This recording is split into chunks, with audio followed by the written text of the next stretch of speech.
Bismillahirrahmanirrahim. Assalamualaikum warahmatullahi wabarakatuh.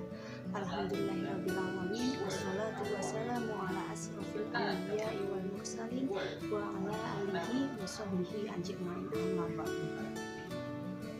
Alhamdulillahirrabbilalamin, anak-anakku yang solih dan solihah, hari ini kita sudah memasuki hari ke-22 di bulan Ramadan, dan insyaallah nanti malam berarti kita akan memasuki malam ke-23, dimana kita tahu di malam-malam ganjil di 10 hari terakhir di situ adalah waktu dimana Allah menurunkan Al-Quran atau nuzulul Quran. Memang ada yang berpendapat, perbedaan pendapat terkait dengan waktu dari turunnya Al-Quran.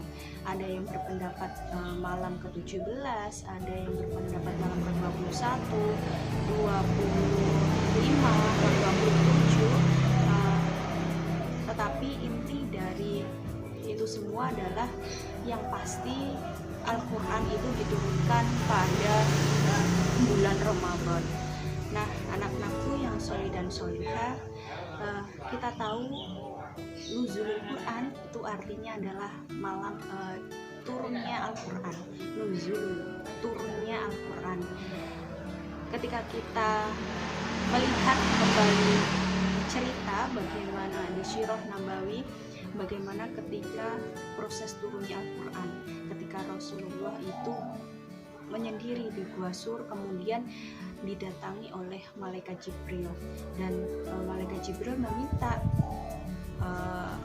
Rasulullah untuk membaca surah Al-Alaq, Iqra bismi rabbikal ladzi khalaq, dan seterusnya. Nah, kemudian dari situ Al-Quran kemudian diturunkan secara berangsur-angsur. Nah, berangsur-berangsurnya ini membutuhkan waktu yang cukup lama, kurang lebih 23 tahun untuk menjadi mushaf yang kita baca hingga saat ini. Nah, pertanyaannya adalah kenapa Al-Quran itu diturunkan secara berangsur-angsur? Kenapa kok tidak langsung saja 30 juz itu langsung dalam satu waktu, atau misalnya Al-Quran itu tidak dalam bentuk lisan, Allah didatangi oleh malaikat Jibril untuk menghafalkan, untuk menerima Al-Quran itu secara berangsur-angsur, tidak secara langsung. Pertanyaannya adalah kenapa Al-Quran itu diturunkan secara berangsur-angsur? Kenapa tidak dalam satu waktu saja, dalam satu masa saja semuanya langsung? Atau dengan kenapa kok dalam bentuk lisan, kenapa bukan dalam bentuk mushaf yang kita tahu saat ini, itu kan ya. Nah, ketika sebelum kita menjawab pertanyaan itu, maka di sini sebagai referensi bagi kita, coba kita bayangkan ketika Al-Quran itu diturunkan secara berangsur-angsur, bahwa Al-Quran itu kan sebagai petunjuk, sebagai pedoman. Maka Allah memberikan Al-Quran, menurunkan Al-Quran secara berangsur-angsur itu sesuai dengan kebutuhan, sesuai dengan peristiwa yang terjadi atau yang dialami oleh Rasulullah. Misalnya saja ketika suatu waktu Rasulullah dan juga para sahabat sedang jihad di suatu wilayah. Kemudian di situ Rasulullah dan juga para sahabat itu tidak menemui air sama sekali, sedangkan mereka akan melakukan sholat, akan berwudu. Nah, maka di situ Allah menurunkan ayat Al-Maidah ayat 4, di mana yang di situ menjelaskan bagaimana tata cara ketika akan melakukan sholat. Maka ketika akan melakukan sholat berarti Allah menyampaikan bisa menggunakan tanpa air, yaitu dengan menggunakan debu yang bersih atau yang sering disebut dengan tayamum. Nah, ini sebagai bukti bahwa kenapa atau alasan kenapa Allah itu menurunkan Al-Quran tidak secara langsung tetapi secara berangsur-angsur, agar Rasulullah juga dapat menghafalkan sekaligus mengaplikasikan dalam kehidupan sehari-harinya. Jadi sesuai dengan kebutuhan yang dialami oleh Rasulullah. Dan ini juga akan berguna bagi kita sebagai umatnya Rasulullah, sesuai dengan kejadian, sesuai dengan peristiwa-peristiwa yang kita alami. Maka di sini Al-Quran itu adalah petunjuk, Al-Quran itu adalah map, Al-Quran itu adalah how to, bagaimana kita dalam menjalani kehidupan ini. Maka mapnya, maka guide of life-nya itu adalah Al-Quran. Al-Quran kita jadikan sebagai petunjuk dari kehidupan. Ketika kita melaksanakan semua aktivitas, maka di situ Allah mengaturnya dalam Al-Quran, ya kan? Bagaimana ketika sedang tidur, bagaimana ketika sedang makan, bagaimana ketika sedang bersama teman, bagaimana kita menjalin hubungan dengan pertemanan dengan teman, bagaimana kita cara berbakti kita kepada orang tua, bagaimana kita menuntut ilmu dan lain sebagainya. Bahkan ketika bagaimana dalam untuk mewujudkan suatu kepribadian yang baik, itu Allah menjelaskan di dalam Al-Quran.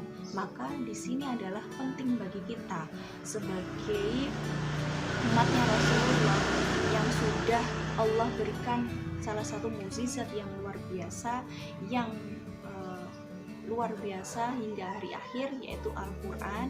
Maka di sini kita jadikan Al-Quran itu sebagai pegangan, sebagai petunjuk, sebagai pedoman dalam kehidupan kita, terutama dalam kehidupan kita.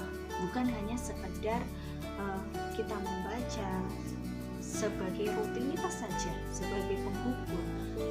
Meskipun kita tahu bahwa ketika bulan Ramadan Allah akan melipat gandakan setiap apa yang kita baca. Satu huruf Allah akan lipat gandakan menjadi 10 kali lipat, dan begitu seterusnya. Tetapi bukan berarti kita hanya mencukupkan diri untuk membacanya saja, tetapi kita bisa mencari tahu dengan cara apa? Menghafalkan. Bukan hanya menghafal, tetapi juga ketika kita ingin menjadikan sebagai pedoman, maka yang kita lakukan adalah mempelajarinya, mempelajari dari Al-Quran itu. Mempelajari dari apa saja? Mempelajari dari makhorijul hurufnya. Maka ketika kita belajar Usmani, itu adalah salah satu cara kita mempelajari Al-Quran.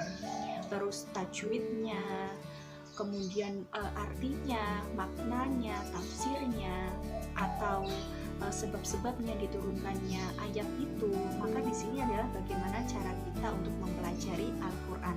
Dan ini adalah poin penting sebagai kita untuk menjadikan Al-Quran sebagai pedoman, jadi agar dapat kita aplikasikan dalam kehidupan kita. Ketika ada permasalahan dalam aktivitas kita, misalnya ketika kita dijauhi oleh teman kita, bagaimana sikap kita. Terus ketika kita merasa kesulitan dalam menghadapi ujian, bagaimana sikap kita, dan lain sebagainya.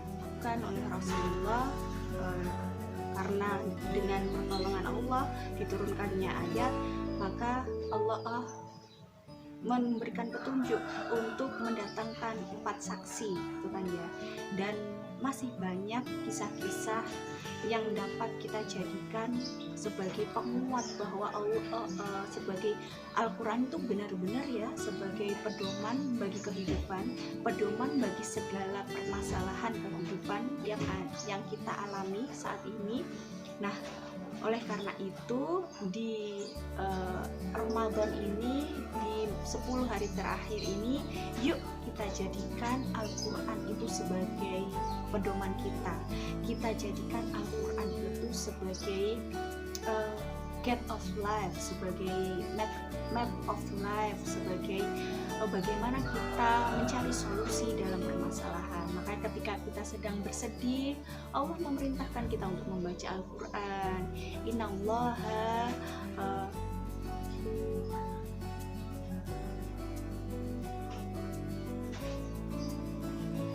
bagaimana ketika kita sakit, Allah memerintahkan kita untuk memperbanyak membaca Al-Quran. Bagaimana ketika kita sakit, Allah memerintahkan kita untuk memperbanyak mempelajari Al-Quran, membaca Al-Quran.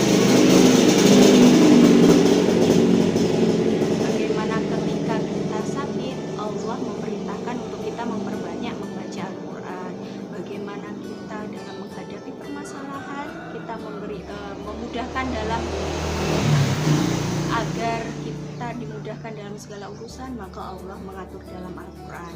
Maka di sini yuk kita bersama-sama kita dekatkan diri kita dekatkan kita untuk senantiasa mendekat kepada Al-Quran. Mendekat bukan hanya kita sekedar membaca saja sebagai rutinitas, sebagai target kita, tetapi lebih dari itu kita tingkatkan dengan cara mempelajari Al-Quran itu tadi dengan seoptimal mungkin, mempelajari dari makhorijul hurufnya, tajwidnya, dan juga kita berusaha untuk mempelajari maknanya. Insyaallah dengan itu kita senantiasa memohon kepada Allah agar Allah meridhoi apa-apa yang kita lakukan, terutama di 10 hari terakhir ini kita panjatkan doa-doa, adalah salah satu termasuk waktu yang mustajab untuk kita memohon ampun, kita meminta apa yang kita lakukan selama bulan Ramadan. Ibadah-ibadah yang kita lakukan ini Allah terima sebagai amal ibadah dan diridhoi oleh Allah Subhanahu wa Ta'ala.